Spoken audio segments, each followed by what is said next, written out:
once belonged to Robert Eugene Otto, a painter whose life was tainted by its presence. Its glass eyes, black and unblinking, seem to follow you, and the air around it hums with a malice that claws at the soul. Robert was a gift, or perhaps a curse, given to young Eugene in the early 1900s.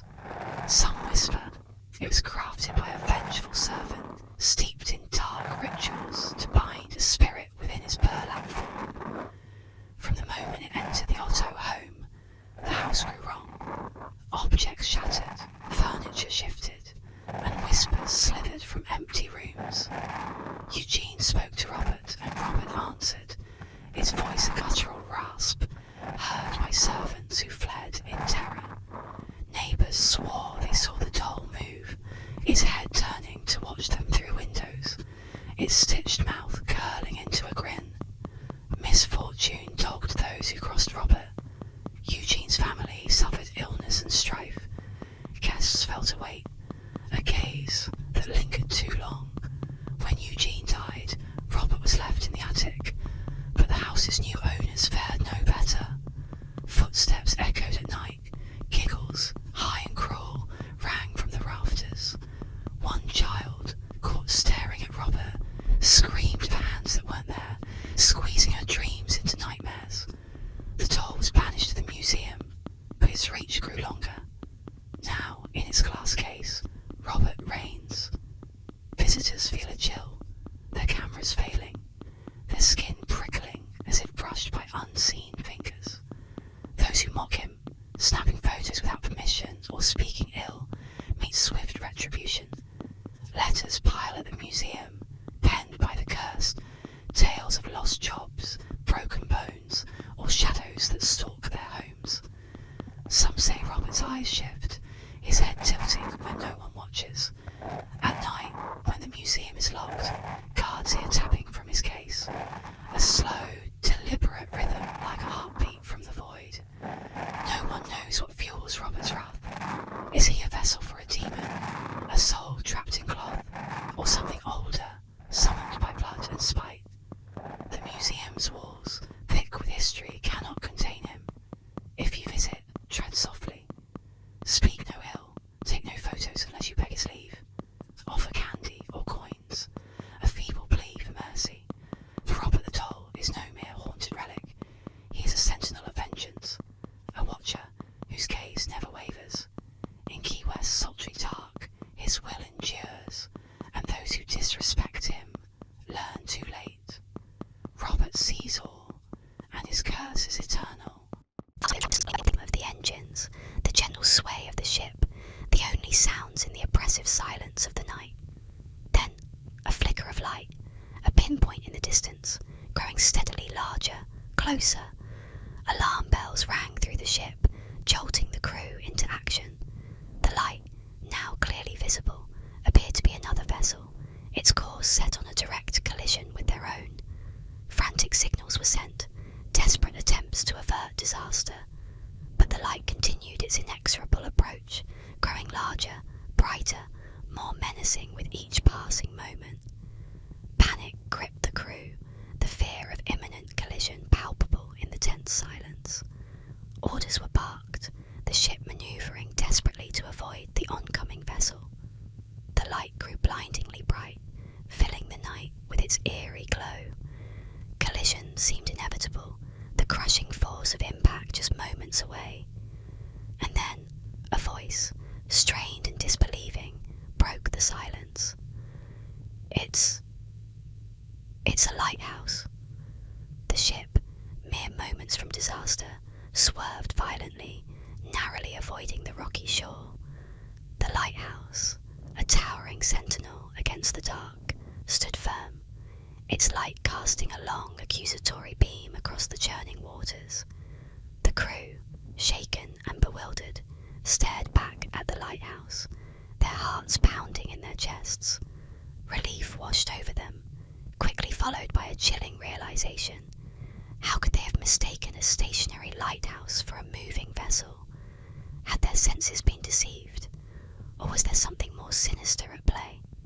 Whispers spread through the ship, tales of ghostly lights and phantom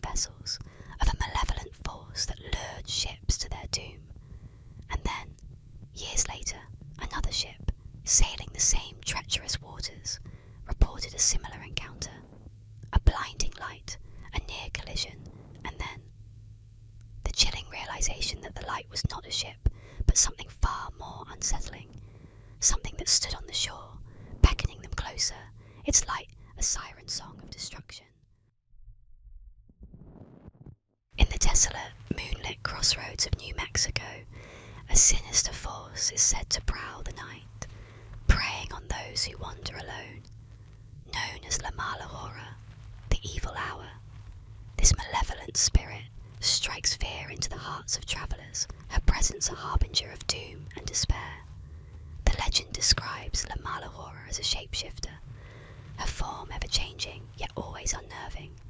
Some see her as a shadowy, faceless figure cloaked in darkness, her movements unnaturally swift and fluid. Others recount encountering a grotesque, hunched creature with glowing red eyes that pierce through the night. But no matter her form, her presence is unmistakable. The air grows heavy, the silence deafening, and an overwhelming sense of dread creeps over her victims, freezing them in their tracks. The tale warns of her hunting ground, the lonely crossroads where decisions are made and fates are sealed. Travellers who encounter her are said to fall into a trance, unable to look away as she approaches. Her purpose is sinister, for La Mala Hora does not merely haunt the roads. She feeds on fear and misfortune, her appearance a sign of death or tragedy soon to come. Stories tell of those who tried to flee upon seeing her, only to find themselves disoriented, the road twisting endlessly beneath their feet. Others claim to have seen her at a distance, only for her to appear impossibly close in the blink of an eye, her chilling laughter echoing through the night. And those who speak of looking into her empty eyes say they were left forever haunted, their lives unravelling soon after. To this day, New Mexicans warn against travelling alone at night, especially near the crossroads, for if you see La Mala Hora on your journey, it may already be too late.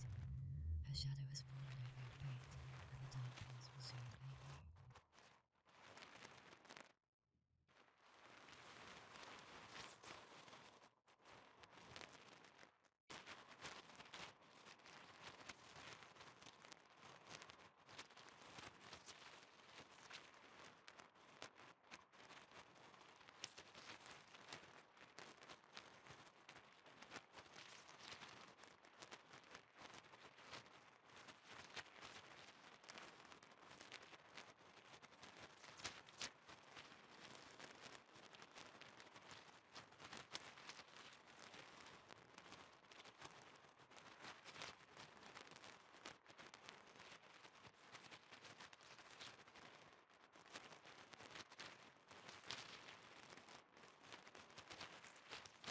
It began on the night of November 15th, 1966.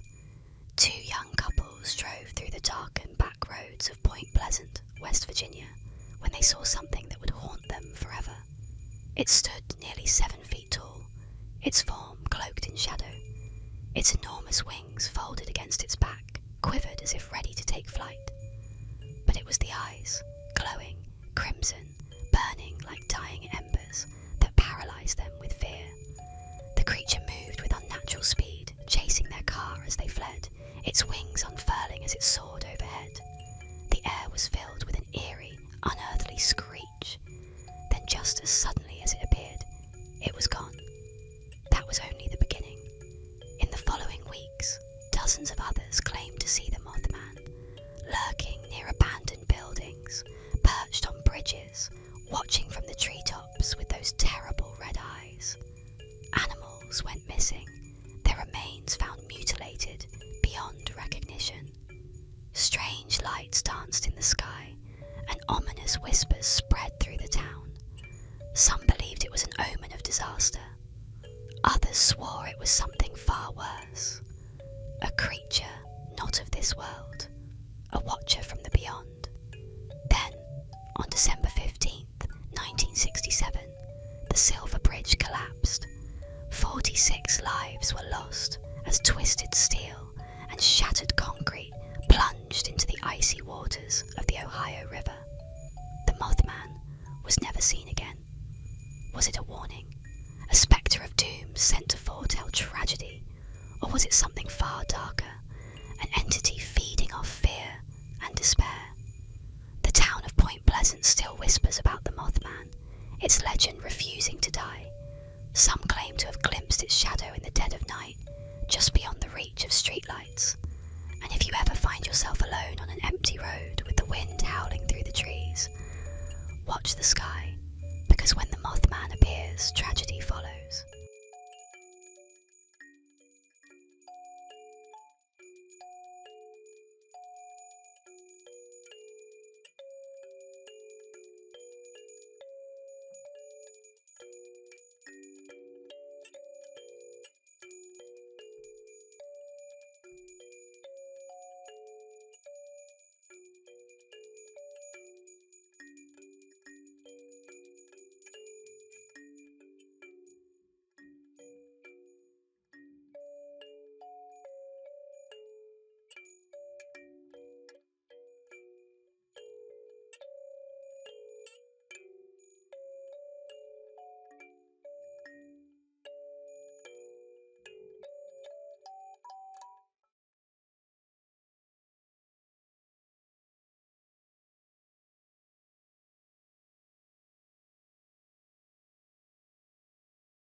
On Halloween night, when the veil between worlds thins, a sinister chill settles over quiet neighbourhoods. Jack-o'-lanterns flicker like dying stars, and the laughter of trick-or-treaters masks a lurking dread. The poisoned candy myths, whispered in fearful tones, speak of a malevolence that festers in the shadows, a faceless evil that taints the sweetest of treats with death. No one knows who they are, these strangers with hearts blacker than midnight. They move unseen, their hands gloved in secrecy, slipping razor blades, needles, or shards of glass into bright candy wrappers. Some say they lace chocolates with poisons that burn the throat and still the heart. Others swear the candies hide slow toxins, dooming children to a creeping, agonizing end. These fiends strike on Halloween, when innocence dances door to door, bags heavy with unsuspecting doom. The streets grow eerie as dusk falls. Parents clutch their children's hands, eyes darting to every shadowed porch. The candy looks harmless, glossy wrappers, sugary scents, but each piece is a gamble with fate. A razor's edge waits to slice tender tongues, a needle to pierce soft flesh, a poison to choke the breath from tiny lungs. The stories crawl through time. A boy who bled out on his doorstep, a girl whose screams woke the neighbours too late. No culprits are ever caught. The perpetrators vanish like smoke, leaving only grief and terror. The air on Halloween night hums with unease. Bags of treats, once treasures, become cursed relics to be inspected under harsh light. Every crinkle of a wrapper sounds like a warning, every bite a dare. Some say the strangers are ghosts of malice, their hatred bound to the holiday's chaos. Others believe they're living monsters, driven by a sickness that thrives on children's pain. Their motives are a void, revenge, madness, or something older, unspeakable. No neighbourhood is safe. The myths endure, fed by half-remembered tragedies and the primal fear of the unknown. Parents warn their young to trust no stranger's gift, to check each morsel as if it were a trap. Yet the temptation of candy is a siren's call, and children are not always cautious. If you trick or treat under that haunted moon, beware the smiling stranger with an outstretched bowl. Inspect every sweet or risk of fate that lingers in the dark. A cut, a sting,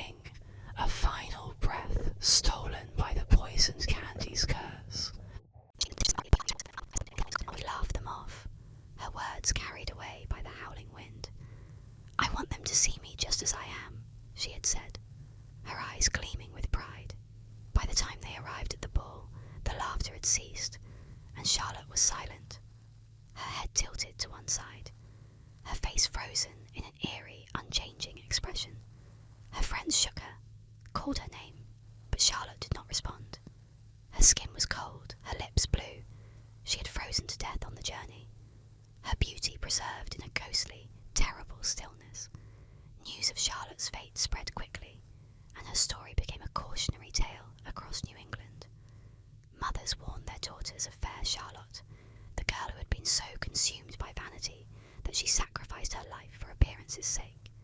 Some even claimed that her spirit could be seen on dark, snowy nights, riding in an empty sleigh, her face pale and expressionless, eyes staring blankly into the night, as if forever searching for a warmth that would never return. Today, her story lingers, a chilling reminder to those who hear it. They say if you listen closely on a winter's night, you can hear the faint jingle of sleigh bells and the haunting whisper of a girl's laugh carried on the wind, growing softer until it vanishes into the cold. The tale of fair Charlotte endures as a ghostly warning, a beautiful face, frozen forever in the cruel grasp of vanity and the merciless winter's chill.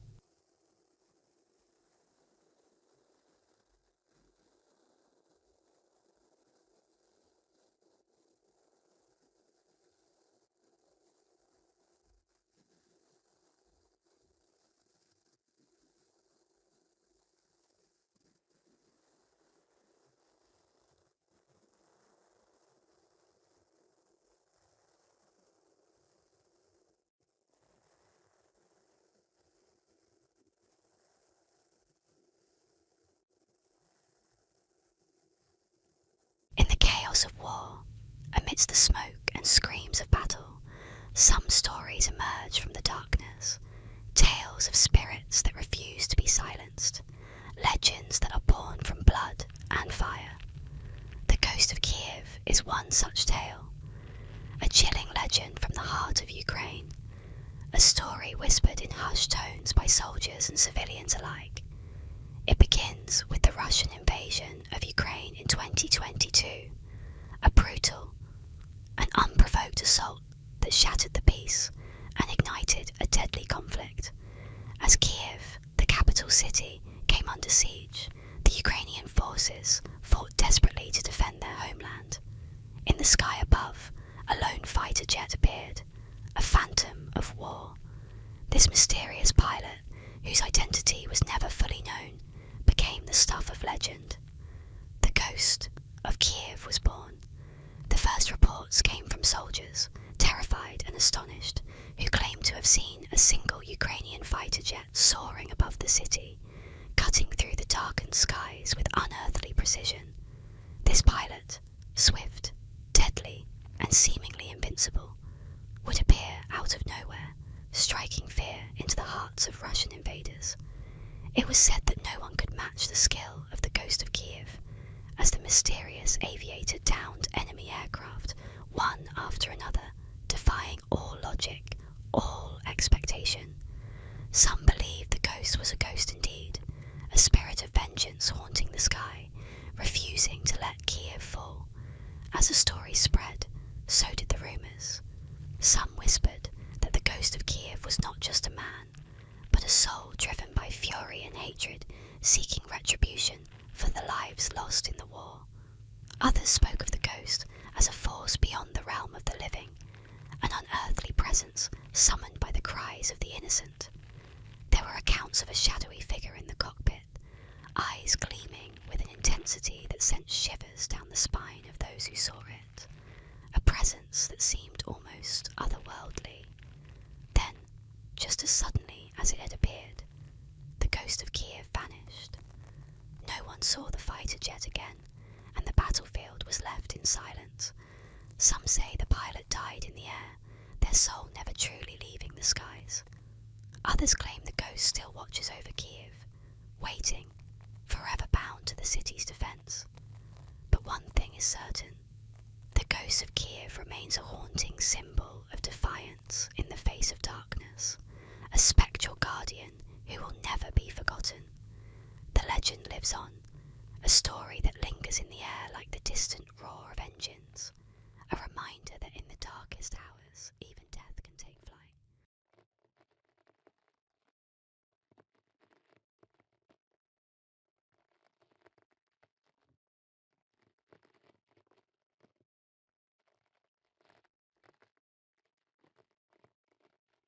In the dark, misty roads of Japan, there's a terrifying tale that haunts the streets, one that sends a shiver down the spine of anyone who dares drive at night. It is the legend of the headless rider, a ghostly figure of a motorcyclist, forever cursed to ride the roads without a head. The story begins with a tragic accident that occurred years ago. A young man speeding down a desolate road on his motorcycle was unaware of the danger ahead. In the dead of night, someone, no one knows who, had stretched piano wire across the road, the thin, almost invisible strands ready to catch the unsuspecting. The rider, unable to see the wire in time, crashed into it at full speed. The wire snapped tight, decapitating him instantly, his head flying off as his body crumpled to the ground. His motorcycle slid to a stop, the engine sputtering its final breath in the silence of the night. But death was not the end for this rider. As the legend goes, the rider's ghost now haunts the road where he perished, a headless figure speeding through the night on his motorcycle. The faint sound of revving engines fills the air as he approaches, and those who have encountered him report seeing a rider in a dark helmet and leather jacket, his hands gripping the handlebars with unnatural force. But when they get close enough, the rider's neck is eerily empty, no head to be found. The headless rider is said to seek vengeance on those who dare drive too fast or too recklessly, as he once did.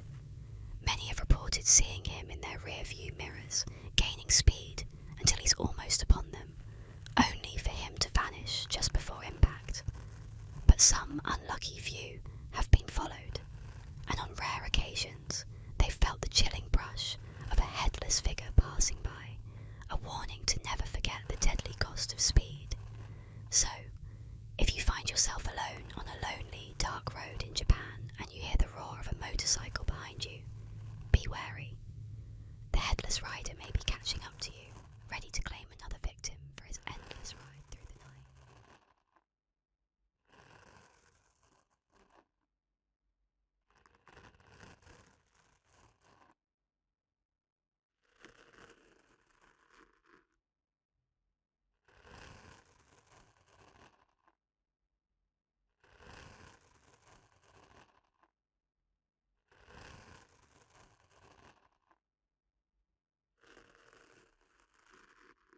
The legend of the hook is one of the most chilling tales passed down from generation to generation, a nightmare born from the darkest corners of America.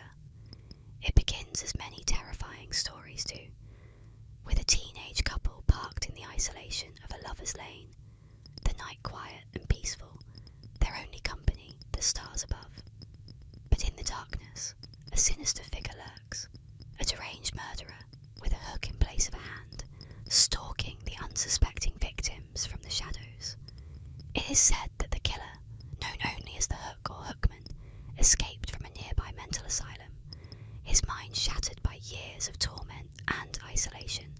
He had fashioned a deadly prosthesis for his missing hand, a sharp, glistening hook that could tear through flesh and bone with brutal efficiency. For months, he roamed the surrounding area, waiting for the perfect opportunity to strike. The teenage couple, lost in their own world, would hear nothing at first, just the soft rustle of trees and the occasional creak of the car. But then, a sound, a scraping, dragging noise that sent chills through their spines. The boy, too preoccupied with the girl, would brush it off as nothing more than the wind. But then came the warning, a frantic radio report about an escaped convict, and then the scream. When the couple finally drove off in a panic, they discovered that their car door had been slashed open, and a blood-streaked hook was left dangling from the handle.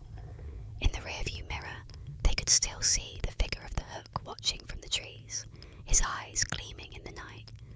To this day, the legend haunts lovers' lanes and secluded roads, reminding us that there are horrors hidden in the dark, waiting just out of sight. And sometimes, when the night is too quiet and the wind too still, you might hear the scrape of metal against metal.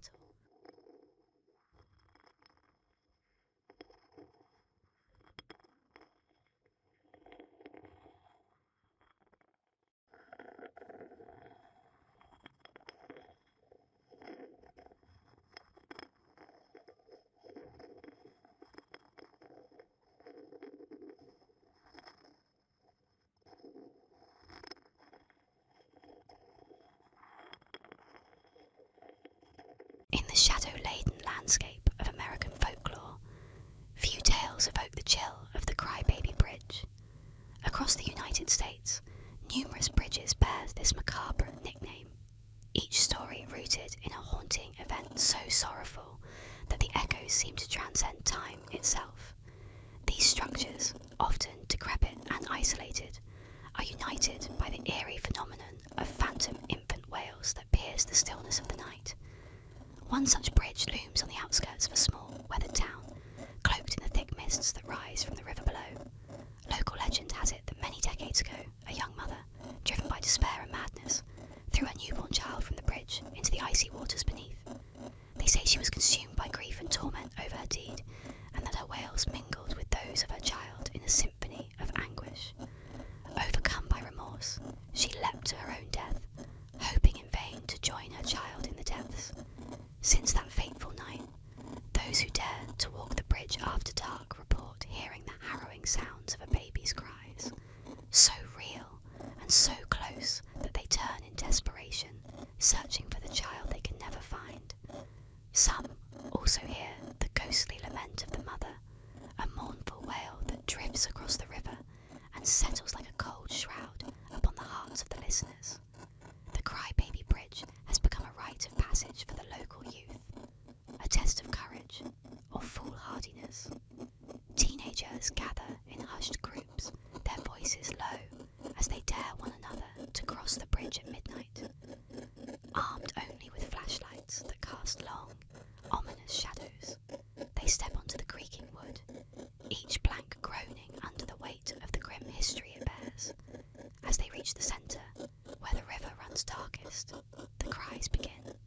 At first, a soft whimpering, it soon swells into a crescendo of screams, so visceral that many flee in terror, swearing never to return. Others speak of seeing a spectral figure of a woman, her gown flowing and pale in the moonlight, her arms reaching out for the child she will never hold again. Cameras and phones, intended to capture proof, inexplicably fail, leaving only the memories of those haunted by what they have experienced. The Crybaby Bridge serves as a stark reminder of the past's grip on the present, its story passed down through generations as a chilling warning. It is a place where the boundary between this world and the next is thin, where sorrow and tragedy are etched into the very landscape, and the cries of the lost are never far from earshot. Let's unwind with a chilling tale. The choking Doberman, a mysterious intruder, a loyal pet, and a terrifying discovery will take you into the shadows. Relax and let the story begin. On a cold, dark night, a woman returned home after a long day.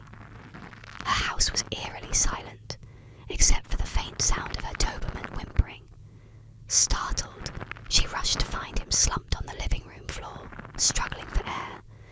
The dog's body convulsed as it tried to cough up whatever was lodged in its throat. Panicked, the woman knelt beside her beloved pet, trying to comfort him. His choking worsened, and she knew she had to act fast. Without hesitation, she scooped up the Doberman and sped to the nearest vet clinic, her heart pounding as her dog gasped for air in the back seat. Every passing moment felt like an eternity. When they arrived, the vet wasted no time. They sedated the dog and began to investigate the source of the obstruction. What they found made the vet's face go pale. He slowly pulled out a severed human finger from the Doberman's throat. The woman stood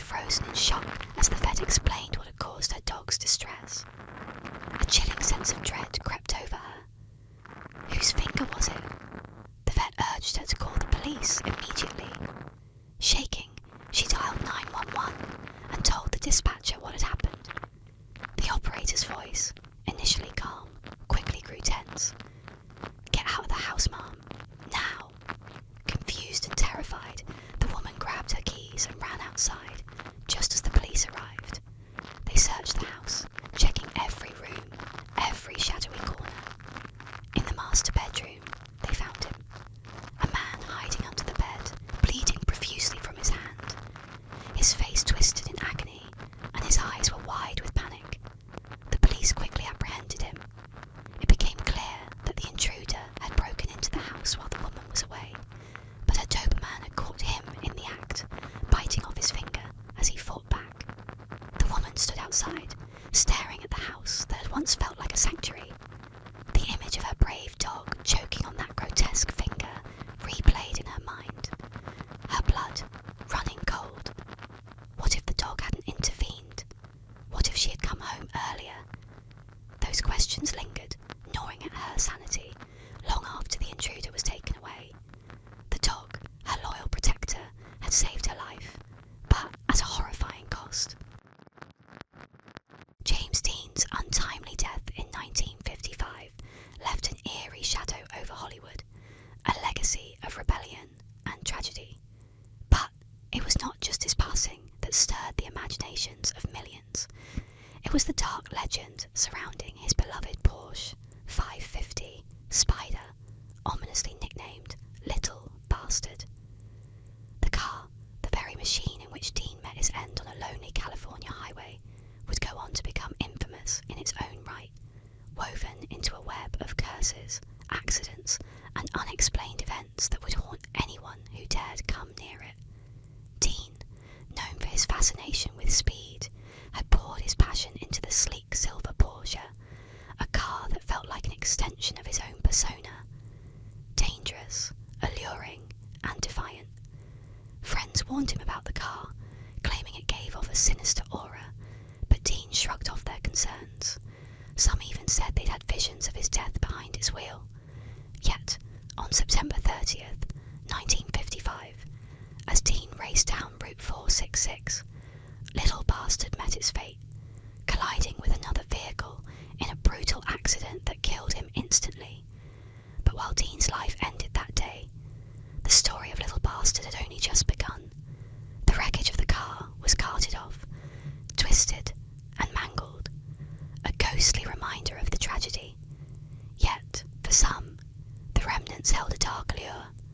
People began to scavenge parts from the Porsche, hoping to claim a piece of history. But they would soon realise that they had taken more than just a piece of metal. They had inherited a curse. The parts from Dean's Little Bastard seemed to carry with them a thirst for destruction, a dark legacy that brought disaster upon any who dared touch it. The first victim was a mechanic who purchased the car's engine and installed it into his own race car.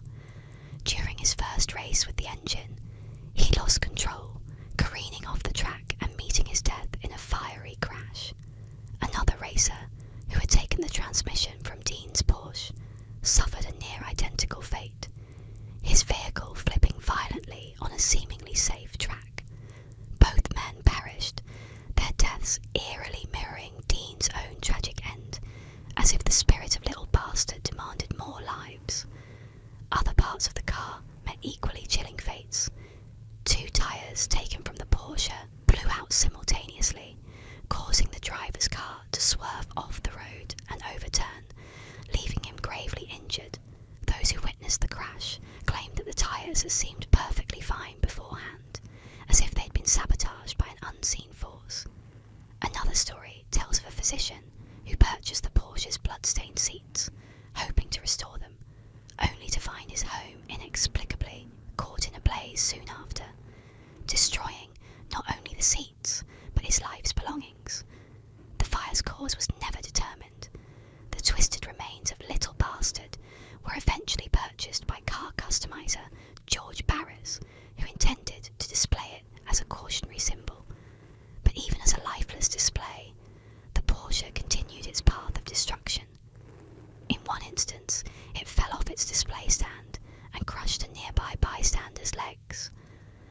Another time, it slipped loose from its moorings while being transported and killed a truck driver in a horrific accident. It was as if the car itself resented being confined, lashing out at anyone who dared contain it. The final mystery came in 1960, when Little Bastard was in transit to a museum exhibit. Somewhere along the journey, the cursed wreck simply vanished. No one could account for its disappearance, and to this day, Little Bastard remains lost, its twisted metal and dark history dissolved into thin air. Rumours abound, with some believing the car escaped to fulfill its unholy mission, others saying it was buried to rid the world of its curse,